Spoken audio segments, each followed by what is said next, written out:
Сәлеметсіздер ме? Бүгінгі дайындайтын тағамымыз ашытылған қарма мәнті немесе хошан.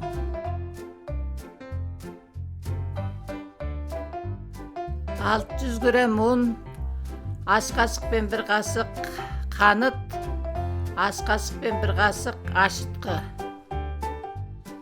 чай қасықпен бір қасық тұз.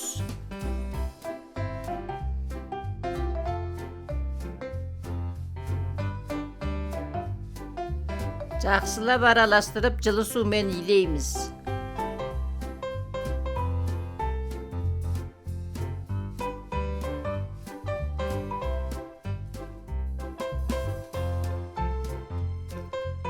Жұмсағырақ илеп 1 сағат ашытып қоямыз.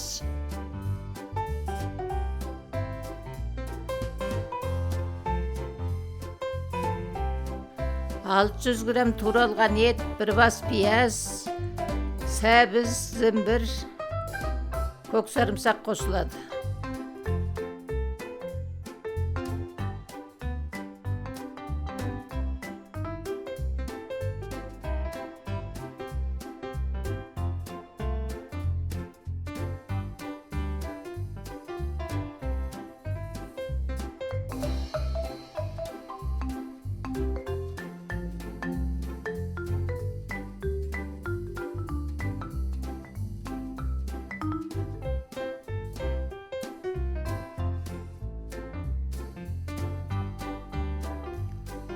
Етіміздің үстіне азырақ су құйып сіміріп, араластырып аламыз.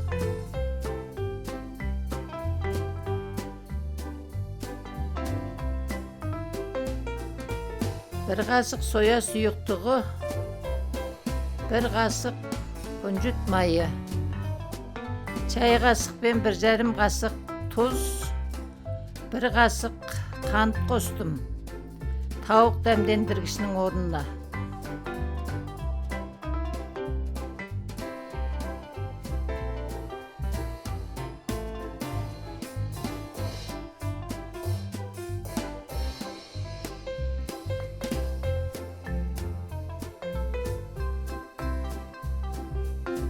Аздап қара бұрыш немесе ақ бұрыш қосса да болады.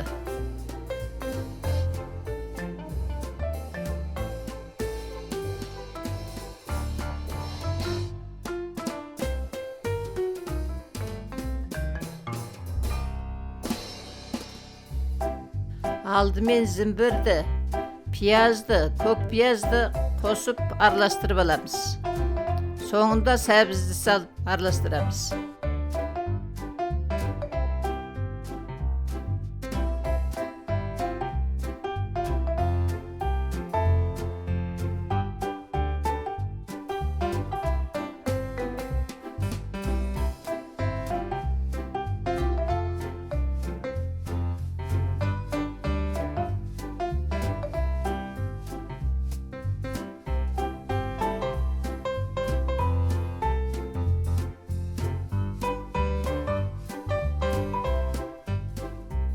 Ас қасықпен 3 қасық сұйық май құйып араластырамыз.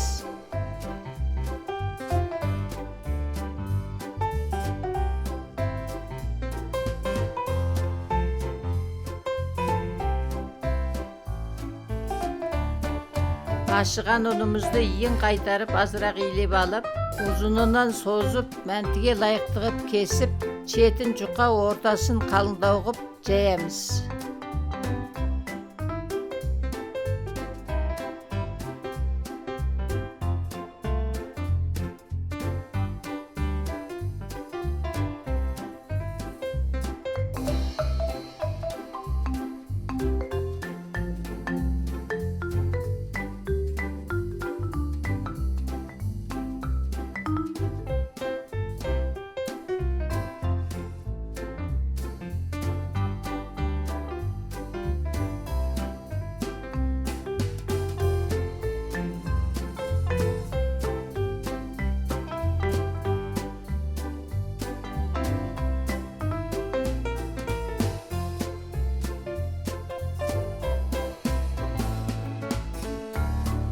Мәнтімізді айландырып түйіп, аузын мықтап бекітіп, табаға түйген жағын астына қаратып қоямыз.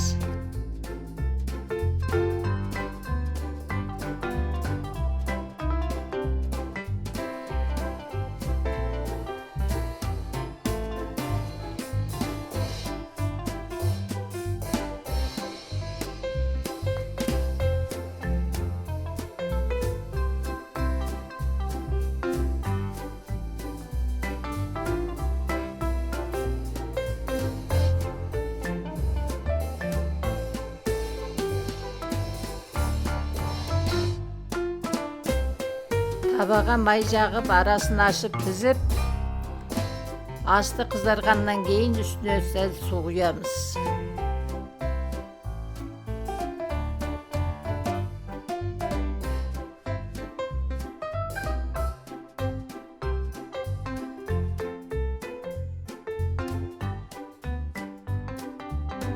Суы тартылғаннан кейін аударып, екі жағын қызартып пісірамыз. Бұл бірінші пісіру әдісі.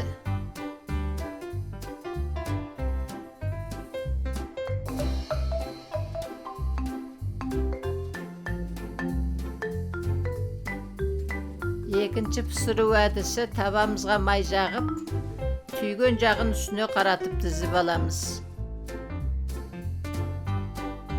Үстіне суды құйып, бетін жауып,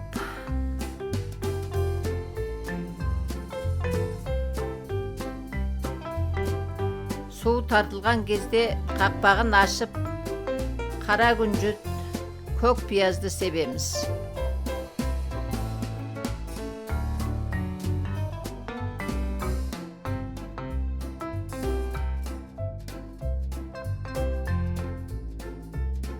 Міне бұл бір жағын қызартып пісіру әдісі.